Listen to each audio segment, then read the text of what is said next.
Song ఒకటి సొంతంగా creativity చేసినాడు. సరే వినండి ఒకసారి.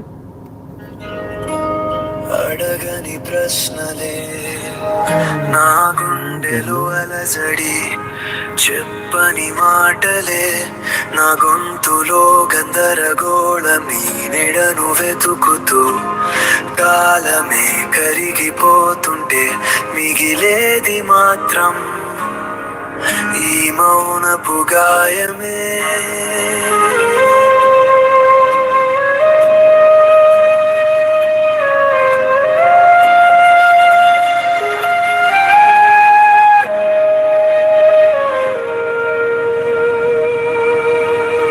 దారి తెలియని ప్రయాణం ఏ తీరానికి చేర్చెనో, గాలికి అందని ఆశలు ఎటు మాయమయ్యెనో, ప్రశ్నల వేటలో